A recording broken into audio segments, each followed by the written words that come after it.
L'air du temps fait parfois mal au cœur.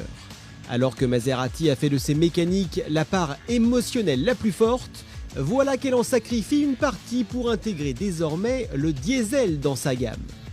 Heureusement, l'italienne peut d'entrée jouer sur ses charmes naturels pour aider à avaler la pilule. Placez-la à côté de la plus équipée des Audi A6 ou des Mercedes Classe S, et la Ghibli, frappée de l'énorme trident sur sa calandre, attire instantanément les regards. En termes de gabarit, elle est légèrement plus compacte que sa proche cousine quattroportée pour se comparer à des BMW Série 5, Audi A6 ou Mercedes Classe E. À bord, Maserati confirme cette volonté de jouer sur l'émotionnel et se passe de la batterie d'équipement propre au premium.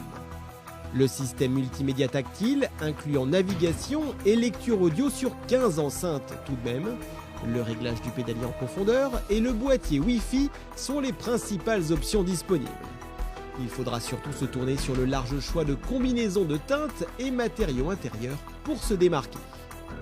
Autre détail qui confirme le jeu de Maserati sur l'émotionnel plus que le pratique et réfléchi, ces deux énormes palettes de commandes de boîte, presque trop sportives, mais qui donnent cette impression que le Cavallino Rampant n'est pas très loin du trident. Enfin, avec 500 litres disponibles sous la malle, l'italienne est très légèrement en deçà des Allemands.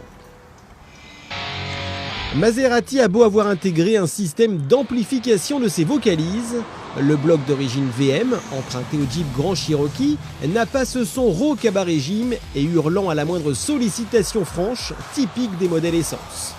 Ici, le mazout sonne comme un vieux V8 en début d'accélération et se fait relativement discret par la suite. Le bloc biturbo, 3 litres TDI, équipé du Sound System chez Audi, nous en offre plus. Le diesel de la Ghibli ne manque toutefois pas de caractère quand on sait qu'il ne dispose que d'un unique turbo. Le 3 litres V6, fort de 275 chevaux et surtout de 600 Nm de couple, repousse à l'extrême les traits de caractère du diesel. Cela se traduit par une avalanche de couple à bas régime. Les vitesses se passent alors à la volée sans pousser à plus de 2500-3000 tours minute.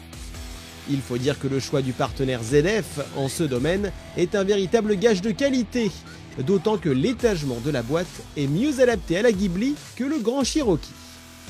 Évidemment, face à l'essence, les consommations et émissions tombent de très haut grâce au diesel et au stop and start, lui aussi tout nouveau chez le Trident.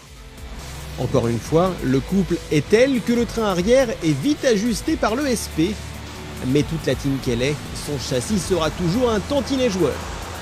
Elle dispose en outre de 2 modes de suspension, dont le tarage sportif est particulièrement bien géré pour offrir du dynamisme, tout en conservant un minimum de confort.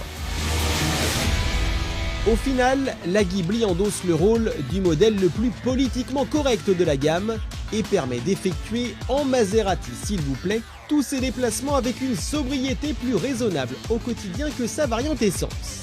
À 66 750 €, la Ghibli Diesel se place au milieu de ses concurrentes, mieux équipées, mais qui n'auront jamais l'aura du Trident, toujours aussi forte après 100 ans d'histoire.